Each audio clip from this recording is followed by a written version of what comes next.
So my name is Ann Sherry, and I am Senior Vice President of Customer Care and Relationship Development at Charles River Bank. Some of you who may not know about Charles River Bank, we've been around for more than 100 years, a community bank serving the area of Medway, Franklin, Mendon. We have offices in Mendon, Bellingham, and Medway, where we're headquartered. And I am very fortunate enough to be here with some of my team members who I would just like to quickly introduce, and I'll go around the room as I find them. But Jen Benoit is if you want to just stand up for a second, Jen Benoit is one of our mortgage consultants. At the table over to the left is Heather Johnson. She's Vice President of our commercial lending. Nancy McLeod is our Medway Operations Manager. Patty Booker just joined the bank.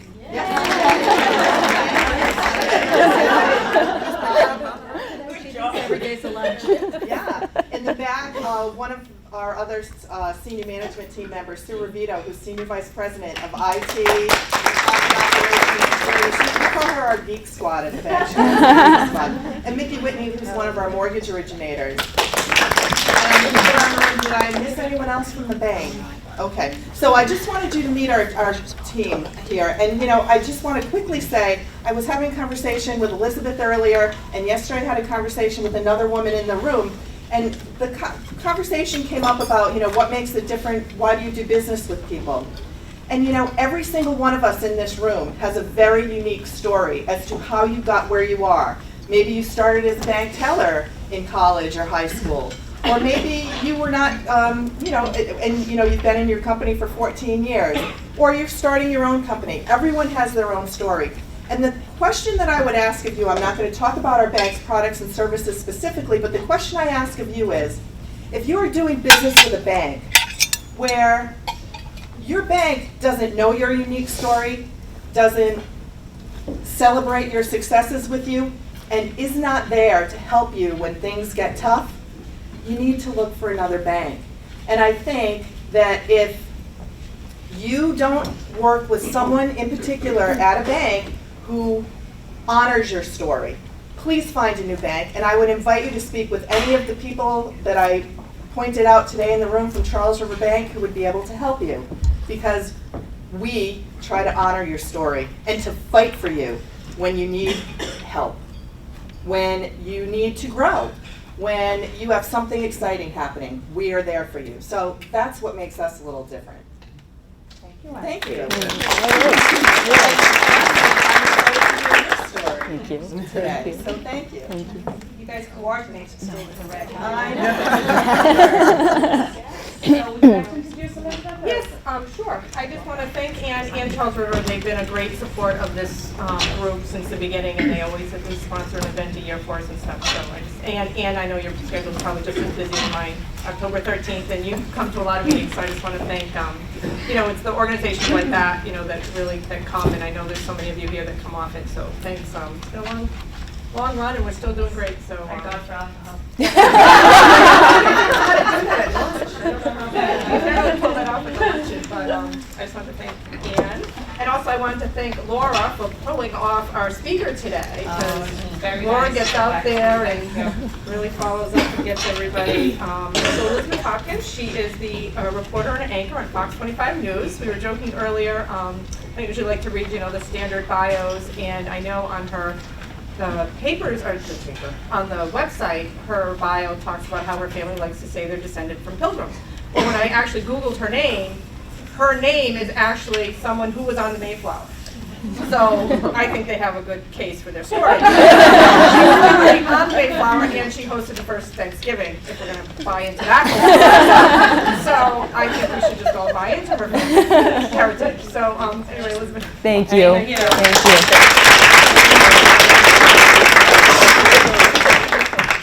So when Laura first approached me to say, do you want to speak? My first reaction was, no. I know I'll get into it, but I'm a little bit nervous to be in front of all of you. And and I'm instantly regretting my shoe choice here. But I started to think about, why is that? Why would I rather be sitting where you're sitting right now than be up here? Because it's really true. I really love events like this, and I love coming and hearing people speak, but to be up here is really, I'm a little vulnerable. It's kind of out of my comfort zone. And I thought, I wonder why that is. And I thought to myself, well, first of all, as a journalist, I'm the 4 o'clock anchor of the Fox 25 News. You tell the story. You're not supposed to be the story. So that's one thing. But then on the other hand, I thought to myself, when I'm on your TV, I'm one-dimensional. And that it's a safe place for me. You don't know me personally, and so I can't risk you not liking me. There's no risk of me falling from these high heels, and also, I'm not vulnerable because there's no personal risk involved. And it's funny because I was talking to my younger brother a while back, and we were talking about weightlifting, and he said to me. I said to him, it's funny because you never really see women on the weight side of the gym. And I said, why do you think that is? And he said, well, in order to build muscle, what you have to do is you have to push yourself to the point of failure. You have to lift a weight that you can't lift, and your muscle will tear down, and your muscle says to your body, your body will say, we didn't have enough to lift this. Next time, we're going to build scar tissue, and we'll come back and we'll be ready to lift that tough thing. And he said a lot of times women don't want to fail in front of other women, and so it's very hard to get them to push to that point. Now that's not all women, but it resonated with me because I thought, I haven't really done this a lot because the risk is that I'll fail. And it was interesting because I had interviewed someone on Fox 25 Morning News when I was on that shift, and she had said to me that when men are up for a promotion, they ask themselves if they're capable. And when women are up for a promotion, they ask themselves if they're enough, right? And so often we are the voice that stops us from that next step. Even coming up here, as we sent out Laura sent out the flyer, and I sent it to my mom to see. And by the way, she's here for moral support today, my mom. I sent it to my mom. I'm like, I think I've been oversold here. This is, I knew that I had wanted to do this, but I thought to myself, am I enough? And it turns out that it's not just, if we're able to overcome that mental barrier of saying, am I enough, a lot of times we'll be met with an external barrier of someone telling us that we're not enough. When I started in this business, about 15 years ago or so, I was an intern in Philadelphia, and I remember distinctly speaking with a reporter who said, you're probably never going to anchor, and if you do, you're probably not going to be an anchor in a top 10 market, which Boston is. But it turns out that I'm in good company when I'm told that, you're probably not going to make it. So this is Katie Couric. And let me just tell you, I brought these pictures today because frequently when I say to my mom, Katie Couric, and she'll go, now which one is that? And so I figure we'll eliminate that. So this is Katie Couric, and you might remember her from the Today Show, but she was also the first female solo anchor of the CBS Evening News. And so she is so accomplished, and now she's on to other projects, but I believe she was working for CNN when she was first in the business, and she wasn't an on-air personality, but there was some sort of a need, a breaking news situation where they needed someone to report. So they put Katie Couric in front of a camera for the first time, and she gets done, and she's really excited because this is really what she wants to do. And not 2 minutes after she finished, someone from the news department, a news head, calls down to the producers and they say, never put this woman on the air again because we don't ever want to see her again. That's not the only one. I don't think I need a picture for Oprah, but here she is. When Oprah is, of course, Oprah, but when she first started out in this business, she had a news director. She started out in news, and she had a news director who said to her, listen, you're not going to cut it. And not only that, but you're too sympathetic and you're too empathetic to really make a difference or to really carry weight in this industry. And of course, that was her greatest strength, and they couldn't see it at the time. And it's not just, women in this industry, Judi Dench, I was looking up a story about Judi Dench and Lucille Ball and Marilyn Monroe, all of these women who were told, listen, you're not going to cut it. And so it can be very difficult to overcome that kind of external barrier of someone saying, you're not going to make it, and sort of balance this delicate struggle between drawing what you can from that criticism. So for Katie Couric, maybe she needed to work on her presentation, and rejecting what's not useful to you. And so it can be, it's very difficult to kind of figure out, there are times, and I know there are women in this room right now, Sally's Alley, I'm looking at you, making her own way, making her own business, figuring out how she wanted to put herself out there, being on radio and that sort of thing. But it can be very difficult to say, I think I do have something here. I know it's in me. I feel like this is a call on my life.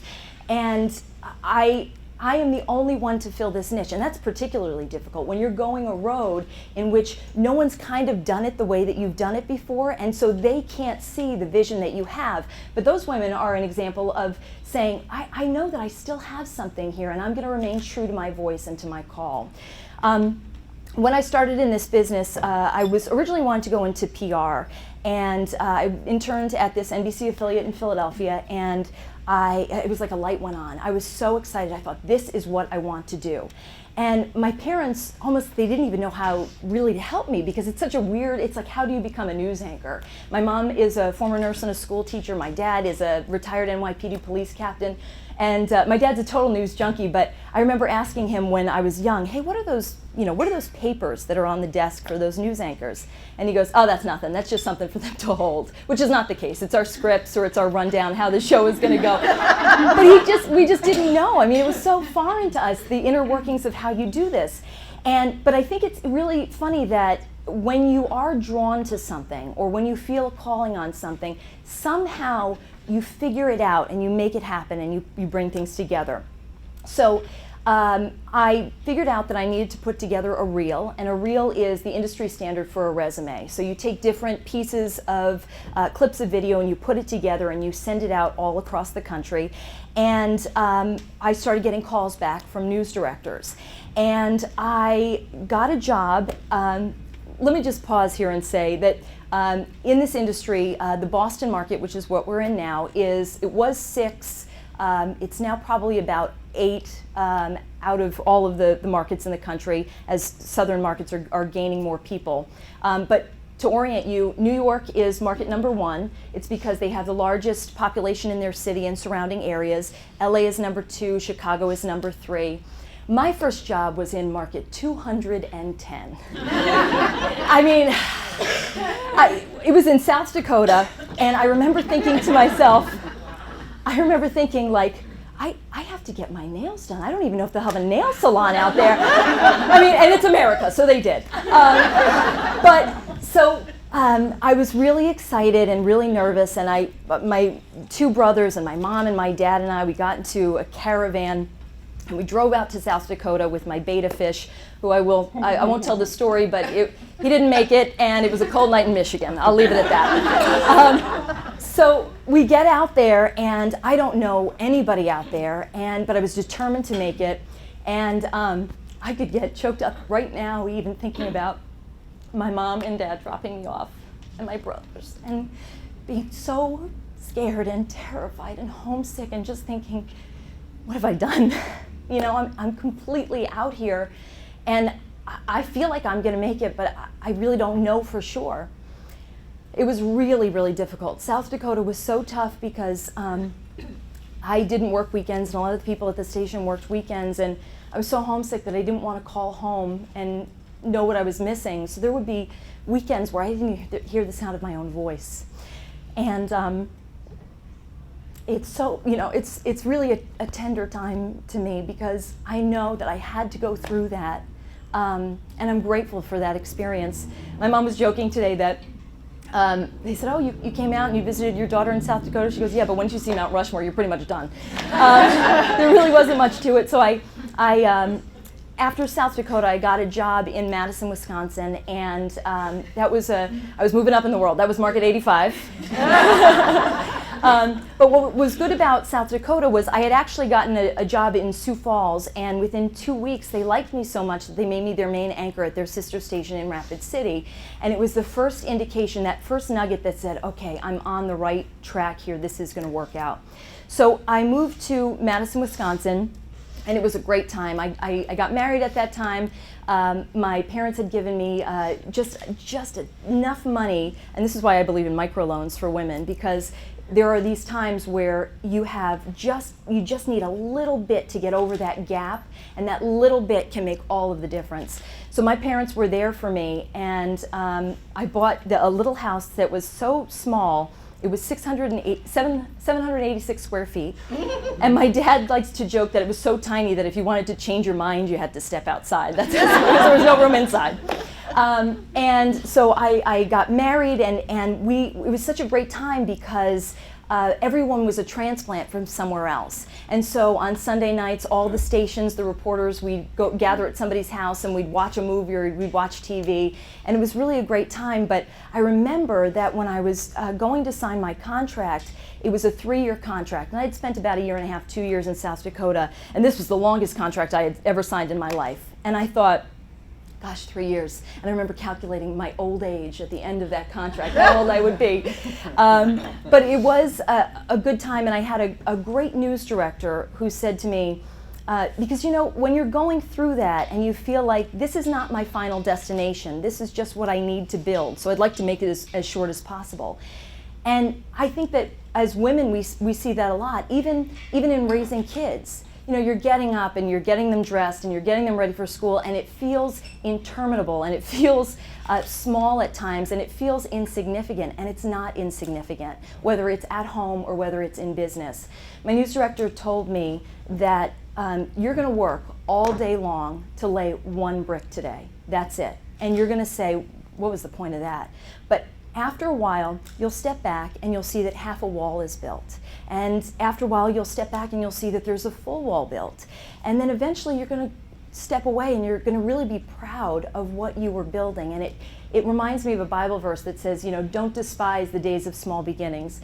These parts, the lessons that you learn in the middle is so critical to building what your goal is. So after Wisconsin, I ended up getting a job in Providence, Rhode Island, and I was just thrilled. I was finally just a couple hours from my parents. And what had been so hard was when I was in South Dakota, I was making, 15 years ago, I was making $18,000 a year. That was my salary. And it was so difficult because I had never asked my parents for money all through college, and now I was in a position where I had made more at my part-time job in college than I was making in my chosen profession. And I think a lot of times you have these questions of, you feel like you're taking a step back and saying, this can't be right. But my husband had said to me a long time ago, we're never going to chase the dollar. We're going to chase what the right decision is, and we'll move forward from there. So I was making $18,000 a year, and I remember when I got my first paycheck, I called up HR, which was one woman named Peggy. And I said, Peggy, is this for 1 week or for 2 weeks? Because I thought, if this is a 1 week paycheck, then I'll get another one next week and I can make it. And she goes, it's for 2 weeks. And I thought, oh no. But I cobbled it together, and so when I had moved to Providence, Rhode Island, I felt like I was really moving up in the world. And it was marked like 52 out of a bazillion. So I moved to Providence, and I had been hired as the weekend anchor and got promoted to the morning anchor, and I really loved that. I really felt like that was, a great opportunity to shine.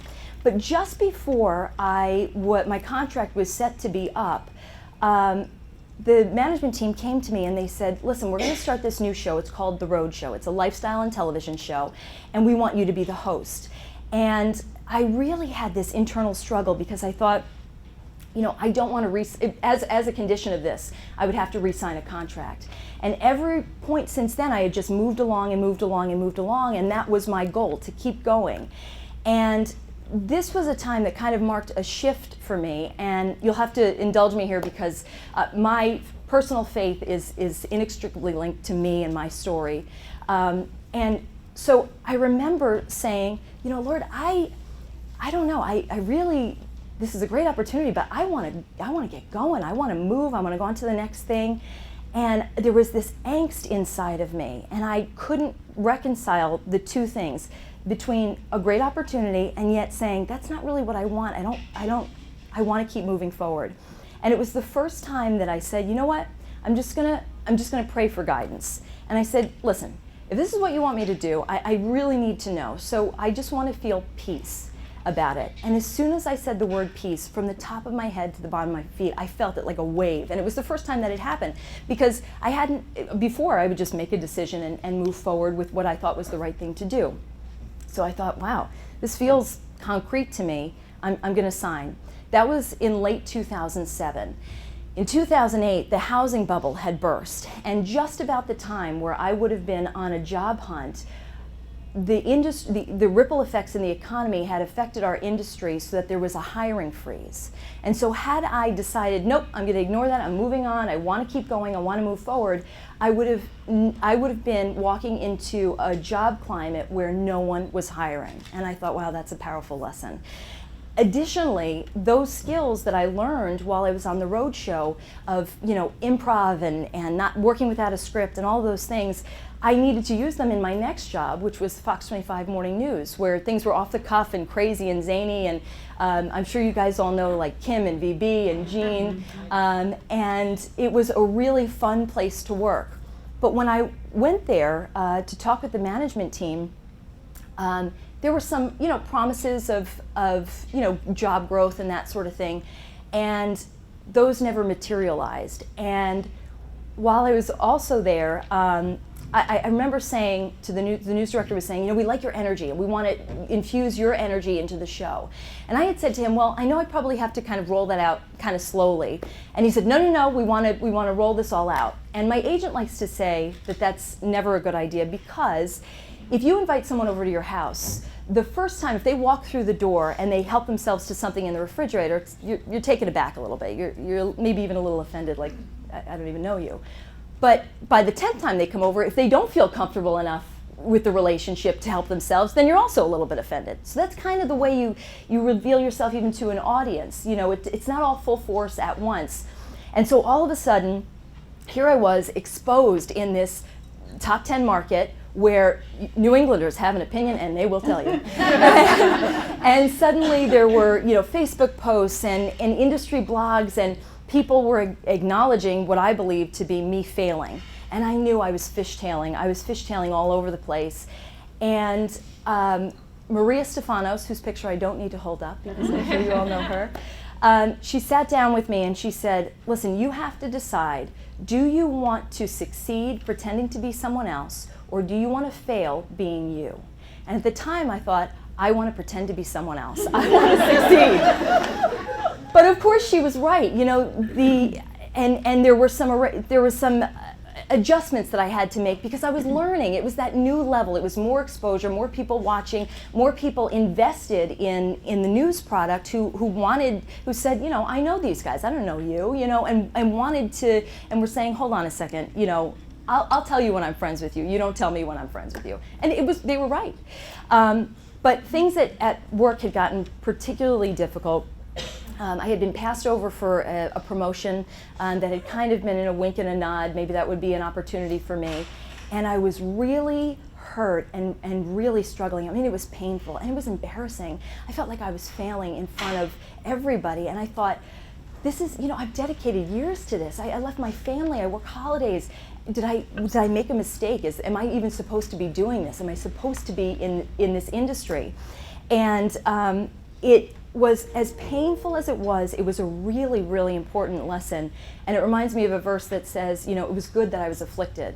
When you're going through a struggle, you always think like, what is the point of this? And I would want to avoid this at all costs.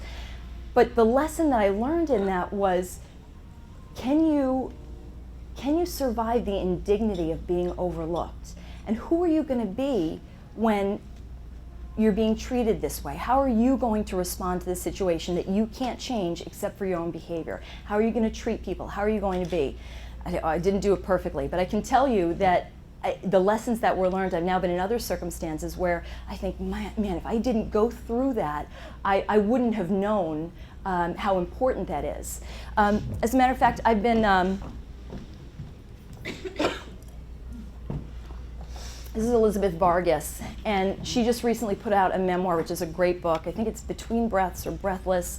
I just finished reading it, and she is struggling with alcoholism, and she tells her story, and it's so fascinating to hear her perspective from a network level, because we have a term in the industry, same crap, different call letters. No matter what the station's ID is, you're going to have the same problems no matter where you go. And my personal feeling is that for me, there were elements of my character that needed to be teased out in order to be prepared to handle whatever the next step is. And if you don't go through these times of being humbled, of being knocked off your high horse and saying, what am I supposed to learn in this? There are going to be, the stakes only get higher and higher and higher. And a lot of people in this industry turn to alcohol, they turn to drugs, they turn to other things because you're out there, and for so long, if your trajectory like mine had been, just success to success to success. And that's not actually all that useful if you don't have a point where you're humbled and are stepping back, because when you get to that peak, there will be things that come at you that you won't be ready to handle. So in any case, as grateful as I was for that opportunity, things were getting uncomfortable at the station. I was being marginalized, I felt, that's my perspective, I felt like I was being minimized. And I finally said to my agent, I said, listen, you need to look for another opportunity for me. It's not working here, and you have to look for something else. And he did, and there was one job that kind of fit me, the criteria, all that sort of thing, and it was in Indianapolis, which I'm sure is a fine town. but I thought, I'm done with these I thought I was done with these flyover states, and I'm close to my family, and I really do love New England, and so, I thought, this doesn't make any sense. And it was at that point that I learned a really powerful lesson, that you never make a decision 10 steps out. You make a decision, we're only given a small part of the path is illuminated. We don't get to see the whole picture. And so you can't say from back here, Indianapolis called, I'm not talking to them, I don't want to move to Indianapolis, what is this about? You walk right up to where your crossroads are, and that's where you make the decision. Because you can't figure out the variety of factors that are going to come into play. If you make a decision too far out, you may not have been able to see what was about to happen. And that was certainly what happened in this situation. So I call the news director in Indianapolis as I'm working at Fox 25, and it goes really well. And he says, I really like you. And he said, I'd like to fly you out for a formal audition. But here's the thing, I have a budget for this. And you don't have to know that you're going to take the job in Indianapolis, but I want you to kind of feel like you are, because I don't want to just be flying people out for like a weekend to test out their conversation skills and their interview skills. And I said, that's fair. I said, but let me sleep on it. Because I think it's really important. If anybody says, no, you have to make a decision right now, step away from that. Nothing has to be decided, unless it's life and death. There is nothing that has to be decided right now, and you can find yourself caught up in something. So I went back to that situation of what happened in Providence, and I said, okay, Lord, I don't have any peace about this. I don't want it, but it's in front of me. I don't understand what that is, and if you want me to do this, I said, give me peace. And I had none. Not like before where I thought, okay, this was the answer. I had no peace about it. So I called the guy back and I said, listen, I appreciate the opportunity, but I'm not gonna take the job. And he said, and we ended the conversation, and a couple months later he called me back again and he said, listen, it had been about 3 months. He said, I keep looking for somebody and I haven't found anybody that I really like. Would you consider coming out? And at that point I had started this franchise called Lily on the Loose with Fox 25, and I was doing some fun things. Things were really still difficult at the station, but I really felt like I'm going to make a go of it. And I said, no, thank you, I'm not going to go. And I said, what the heck was that about? What was the purpose of this exercise of him pursuing me and calling me and everything? And I found that for me, I have found that I'm answered in prayer in 3 ways: yes, no, or wait. And I didn't get a yes or a no, so I said, okay, I'll just have to wait to find out what that is, if I ever do. Well, a couple months after that news director, he was working for a company in Indianapolis, and he got scouted by a company that's based in Atlanta, but they had a property in San Francisco. So he left that job in Indianapolis, and he went to San Francisco, and he started working for Cox Media Group. So he's working for Cox Media Group for under a year, and he ends up, it turns out that Cox Media Group, which owns the San Francisco station, and Fox News Network, which owns Fox 25, decided that they were going to switch stations and sell to each other. And within a short amount of time, that news director became my news director. Nice. And all of a sudden, I had someone who knew me, knew what I could do, wanted me so badly he tried to call me twice, and I had the answer of, that's why. That's why, not only did I, another element of why I had to go through this difficult time, if it wasn't difficult, I would have never said to my agent, we have to look for another opportunity. I would have never met this guy. And then all of a sudden, he comes in and he's saying, I know you, I know what we're going to do with you. And I was just, I mean, I got on the floor of the bathroom, I was like,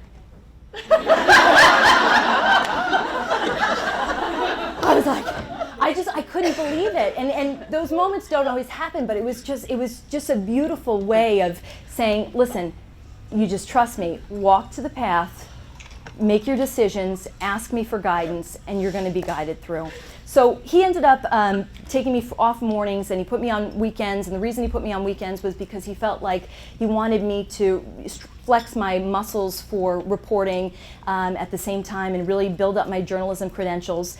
And I got to a point where I thought, maybe it's time to move on again, and went through the whole process of looking and searching myself and that sort of thing, and decided ultimately, no, this was, I'm going to stay. But I was like, I'm working weekends, it was tough.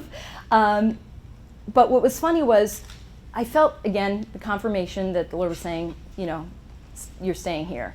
And I signed a contract, and I thought, this is interminable. This is, I'm going to work weekends, the whole bit. And the day after I signed, they came to me and they said, listen, we weren't going to do this, and we weren't going to do it until 2017, but we're going to create a new show, and it's the 4 o'clock news on Fox 25, and we want you to anchor it.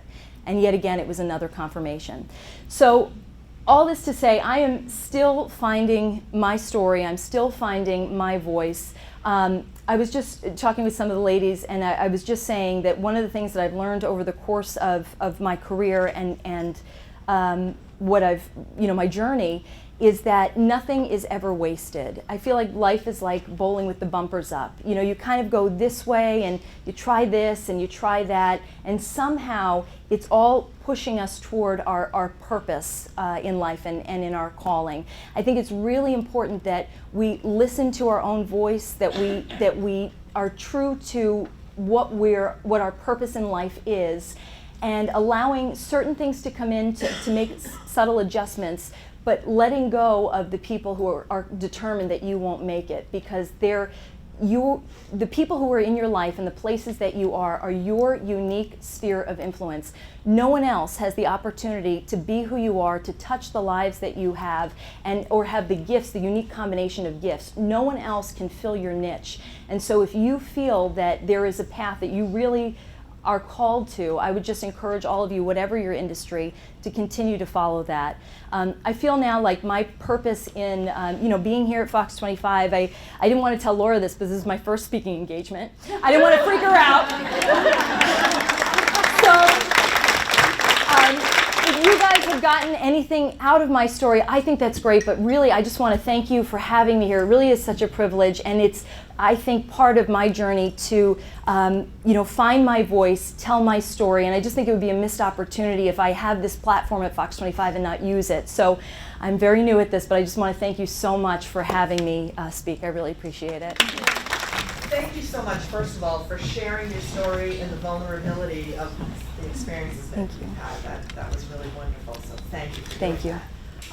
Just a commentary, because when you first joined Fox 25, the format clearly of the morning show was so different. Yeah. I personally loved that, where Yeah. people could share their own perspective, it wasn't like watching every other news Yes. station. How do you feel about, tell me how you feel about So, those changes. If if you had seen Fox 25 a few years back, you knew VB as our commentator, and VB would love him or hate him. He would, we'd get these emails in. And they would say, VB, you fat slob, you're totally wrong about, whatever political point. And he would read it out loud, And he was so generous. He was so great because he, people would write stuff in and he'd say, is this okay if I say it on the air and that sort of thing. But we were off the cuff and we had a segment called Let It Rip where we would debate things and we would give our opinions and we had a team that everybody knew. And it is one way to do news and one way to do morning news. And we like to say that we were kind of like, we were a niche. There were other people who maybe had stronger ratings at the time and that sort of thing, but when people came to us, they knew us. And it's one way to do the news. It's a completely different way and another valid way to do the news where you say, listen, you guys are journalists and we don't want you necessarily stepping into that and giving your opinion. We want to make sure that you're impartial. So there are two completely different ways of doing the news, and we are, right now, since we have shifted so quickly, it's been a struggle. But Cox really is a great company to work for. They have a lot of resources. They came in, they gave all of the reporters, working cell phones. They gave all the photographers their own car to take home and that sort of thing. They are determined to win, and they're determined to do whatever it takes to win. And we have a news director now who says, I really believe in giving people what they want. And so if there's something that you want, I encourage you to email them, because all of your Facebook posts, all of your emails, they weigh more heavily than you might think. So for me, that was a really fun experience, and I'm so glad I had that, because once you have that experience of running around and working without a script and that sort of thing, that is a skill set that you have. And this is a shift into another way of doing news that's also valid. And what they told us was, if you have a piece of the pie, there's only so many people who are going to want to watch that. We want to be able to go after the whole pie rather than just a niche. So it has marked a shift for us, but I know that they're determined to win, and they're excited to be here. Thank you. Anyone else? No questions? Over here? I just Marilyn? have to share that been there, done that. You're really smart that you flew over Indianapolis. Dead city. But I loved what you said about yes, no, or maybe, because I get people asking, like my son, where are you going to retire? I don't know yet. Yeah. Well, where do you want to retire? I don't know yet. God hasn't given me the answer. And I believe that we get these gut feelings, yes, no, or wait. Yeah. I think that was fabulous. And it's funny, because somebody else had put it another way where they said, that God answers prayer in yes, no, or I have something better planned. There are times where, I do believe that if you ask for direction, you will be given direction. You won't be turned away from that.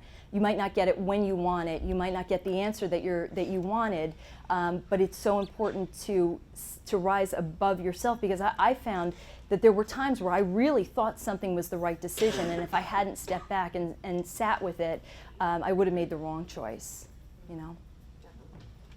Yes. I'm just being nosy, but you went to South Dakota, and is that where you met your husband, or did you meet your husband in Wisconsin? That's not nosy. I love this story, because I met my husband, we were in the same kindergarten class.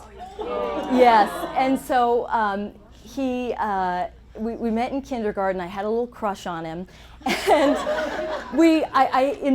he ended up moving away from the school that we went to, but there was a church associated with that school, and so my family, I ended up going into public school, but we kept going to that church, and he had extended family, so we'd see each other every once in a while. And I remember I have little diary entries of, I just love Stephen Conte. He is, and so in his senior year of high school, he called me up and he said, it would just complete my childhood if you went to my prom with me. And I was a sucker for that line. That was it. So, and it was tough because, I moved out to South Dakota, and I mean, we were seeing each other maybe once every 2 to 3 months because I just couldn't even afford, flying back and forth, and neither could he at the time. And so it was really tough. But my mom ran around New York planning our wedding, and then when we were in Wisconsin, when I moved to Wisconsin, we got married, and then he moved out. So, and that was 10 years ago. So, yeah. So how many children do you have? Oh, Mom, did you plant her? Somewhere, I don't know if everyone's just quiet for a moment, we can hear my mother-in-law weeping in the distance. So I don't have any children yet. Thank God. My younger brother has 2 kids, so that has quelled a little bit of the fire in my mom. When you're working in this kind of nomadic lifestyle, and my in-laws and my parents, they all live, in that same area in New York and New Jersey, so we're the only ones up here. And you're always looking at the contract. So it's just been tough to say, okay, here's the moment. But I'm getting a little long in the tooth, so it'll happen soon. I found a couple gray hairs on my head. I thought, what do my ovaries look like? So we're gonna have to move forward with that at some point soon. Any other questions? Yeah. I know. Go for it, Marilyn. I like her. That was so much fun with you. I had Maria Stefanos Isn't she great? a couple of years ago, and we got to the question and answer period, and everybody was sitting there kind of quiet like this, and Maria says, "Doesn't anybody want to know where my clothes come from?" She's good. I love this What question about as well. the shoes? Okay. Some women have Louboutins. I have Fouboutins. I am head to toe in Amazon. I love Amazon. Lately, I've just been finding, just some great things. These shoes have a red sole. They make many a red sole shoe. They're called Only Maker, and they are a fraction of the price. And then I sometimes I'll go on Amazon and I'll just search. I've been finding when I search bandage dress, there are different stores that pop up, and there's different creative stuff that this is not a bandage dress, but I found it that way. And then the other place that we go for dresses that are professional, all these skinny minis at the station with their sleeveless. I need a little bit of a sleeve. Are they cold? They must be cold. They're perpetually cold. So there's a company called it's called Diva Catwalk, which is the worst name ever. But it doesn't convey that they are professional clothes. You get skirt lengths that you don't have to struggle with. You get dresses with sleeves, and everything looks professional. Everything has a little bit of a give to it and hides a multitude of sins. So Diva Catwalk, check them out. They're based in England, but they do ship here. And so I think almost everybody on the morning show on any given day is wearing a Diva Catwalk dress. Yeah. So you buy your own clothes? We do. We buy our own clothes. There are different companies and different stations. You can negotiate different things. In the past at other stations I've had a clothing allowance.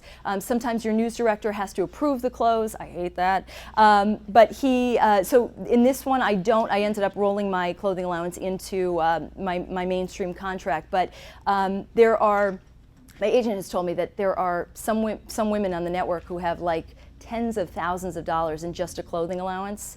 Leslie Stahl on 60 Minutes has never repeated an outfit. Oh my Never. And then there are places where sometimes they do trade and that sort of thing. And we also have consultants who come in and, once a year, and they'll say, okay, the hair's not working, this outfit isn't working, let's try this and that sort of thing, and they'll kind of guide you. I understand that, first of all, thank you very much. You're phenomenal. I can't believe this is your first. Oh gosh, thank you. That means a lot to me.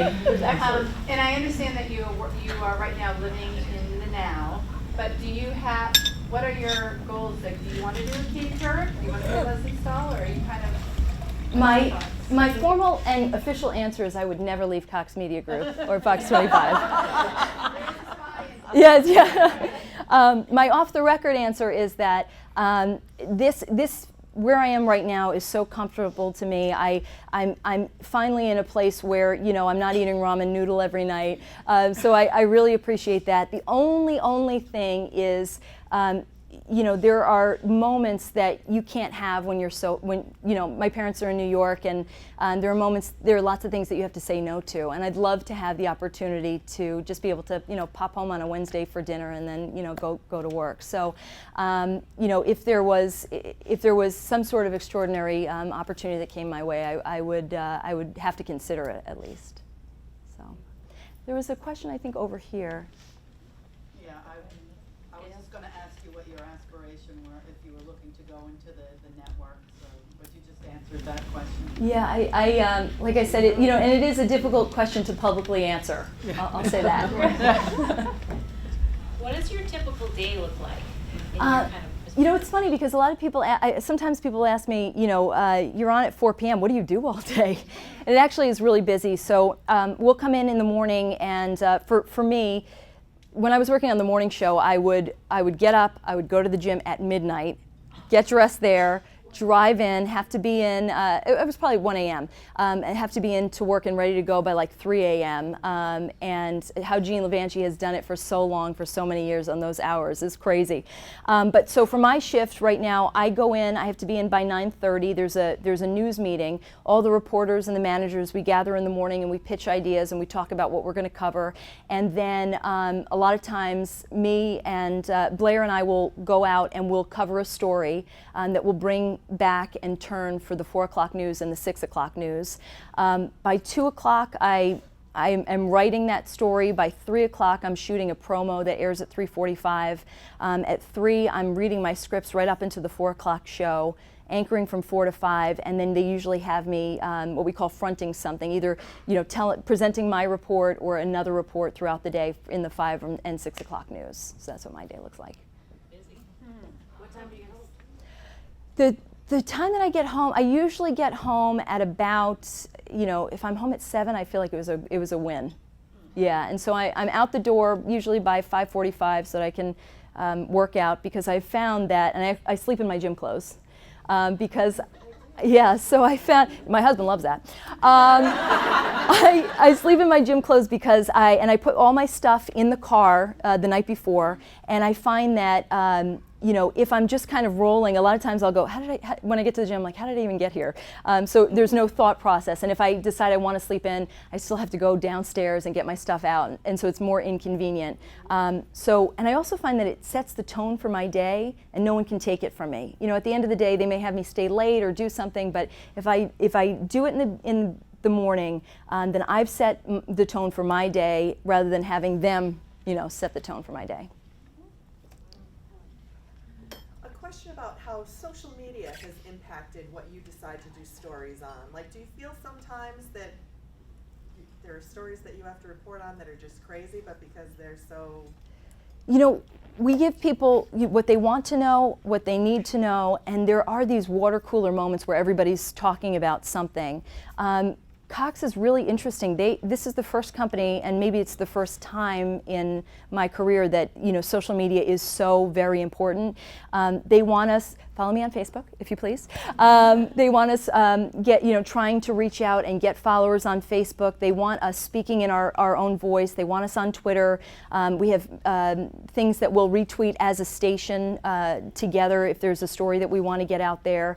We're on Instagram, and what's fascinating is that we just had someone new join us, and he's like, this is like a lot. We go out there and they're telling us, make sure you shoot your teases and make sure you are doing things on social and that sort of thing. But it is this is where we are. It's not going back, and so we feel like I feel like, at least, I'm glad that there's someone who's showing me how to do it.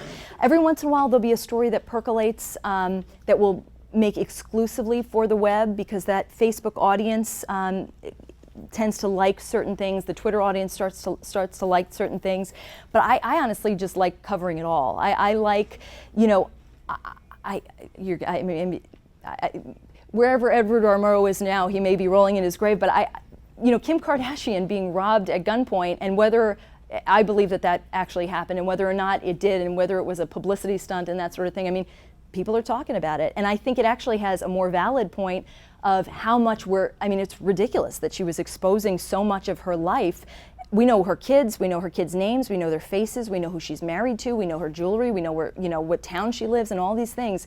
There is an opportunity here in this storyline to say, there's, first of all, some things need to be private, and second of all, we need to worry about our security, not even if you're just a celebrity, but just as a person. So I like all of it.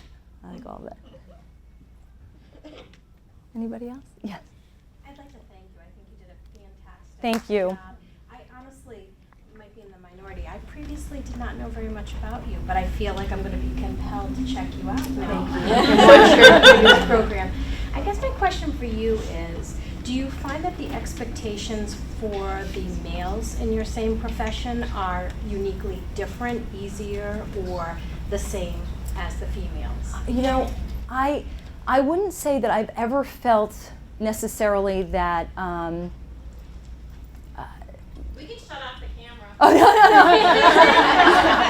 I'm not being evasive. I am just really considering that point because while I've never distinctly felt it, I do know that there was a news director who I'd worn pants, and whenever we wear pants, you'll get an email from viewers saying, "Hey, we don't like girls in pants. We want you girls in skirts." And he held this up as though it were valid. And I thought, well, he's like, well, this is what viewers are saying. I'm like, well, then that's not a viewer I really particularly care about.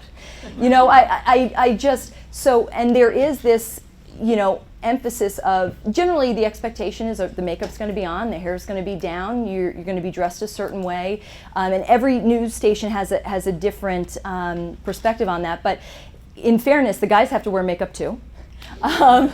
And I do think that it's interesting that I've almost always, with a few exceptions, have anchored with older men.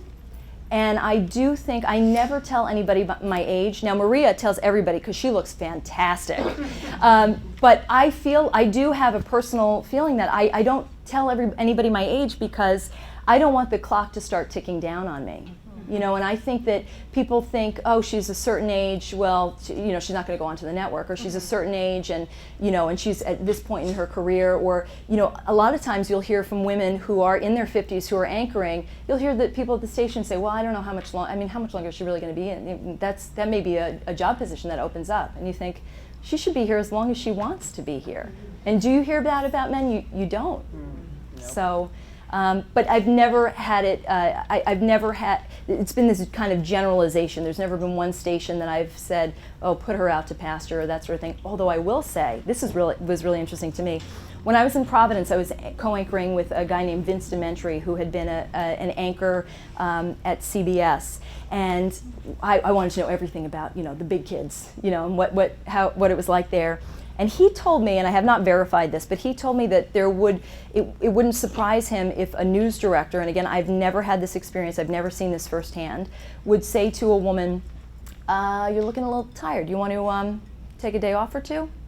And essentially saying, if we got a little Botox or something. Now, that's everybody's choice. I think Botox is great, but the fact that someone would come to you and give you this idea that maybe it's time to take action there. I don't know that men would have that same, somehow we value the experience and the wisdom and the gray hair and the wrinkles on men, culturally in America, not just in news.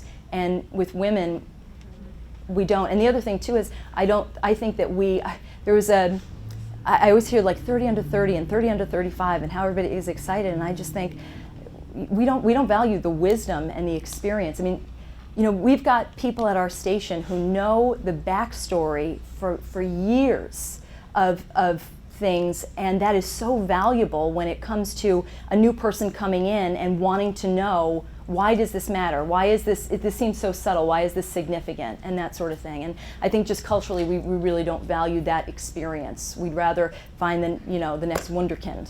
So what time do you have to be back? I don't know, what time is it now? Probably. Okay, yeah, I should. 6 minutes, I should leave. She needs to eat. Oh, yeah. I stack all I cook one day a week, and then I bring everything with me. I just said to my mom, I'm just like, I have to eat a little something just to settle my nerves. So thank you for having me here. Well, thank you so much for Thank you. I really appreciate it.